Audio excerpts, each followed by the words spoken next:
আসসালামু আলাইকুম, আশা করি সকলে ভালো আছেন।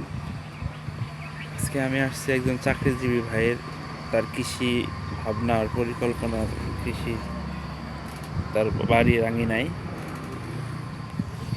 দেখেন, সে খুব সুন্দর করে তার বাড়ির আঙিনায় বিভিন্ন শাকসবজি চাষ করেছে। এখানে লাউ, মিষ্টি লাউ, দেখেন আম আমের গাছে সুন্দর মুকুল এসেছে।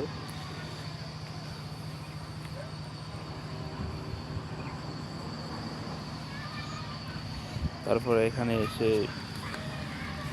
বিভিন্ন রকমের শাক, মরিচ, পেঁপে, আর এই পাশে সুন্দর একটা ধান চাষের জমি, ধান চাষ করেছে কৃষকরা। এখানে সে মরিচ,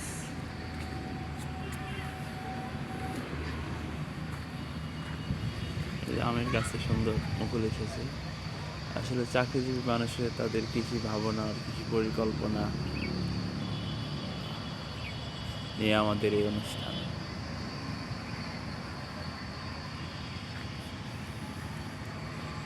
এখানে সে ছোটো ছোটো ব্যাট করে লাল শাক, তারপরে ওই পাশে আবার মরিচ, তারপরে এখানে লাউয়ের বিশাল বড় এক মাছা, এখানে লাউ চাষ করেছে, অনেক সুন্দর হয়েছে। এখানে আবার দেখেন চাল কুমড়া,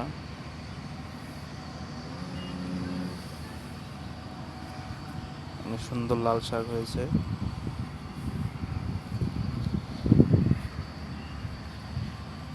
আসলে আমরা যদি সবাই বাড়ির আশেপাশে একটু পরিশ্রম করি, তাহলে হয়তো বা আমাদের শাকসবজির নিজের যে চাহিদাটা আছে এটা পূরণ করা সম্ভব। অনেক সুন্দর হয়েছে লাউয়ের মাছা।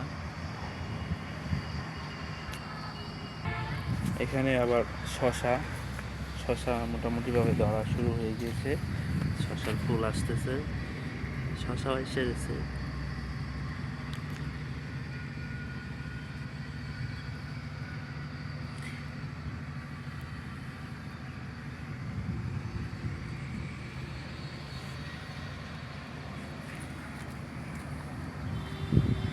এখানে পেঁপে গাছ,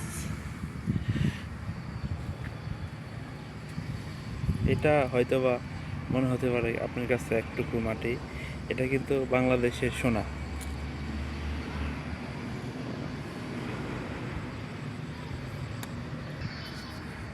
যেমন সৌদি আরব আছে, ওখানে সোনার খনি, সোনা একবার উঠালেই শেষ, কিন্তু বাংলাদেশের মাটি সোনার খনি। এখানে এই মাটি সারা জীবন মানুষের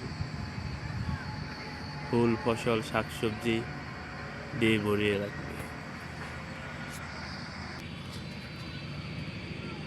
আমার এই কথাগুলো যদি আপনাদের ভালো লেগে থাকে, অবশ্যই আমার চ্যানেলটি সাবস্ক্রাইব করবেন। যারা বাংলাদেশের কৃষি ও কৃষককে ভালোবাসেন, তারা অবশ্যই আমার চ্যানেলটি সাবস্ক্রাইব করবেন। ধন্যবাদ সবাইকে।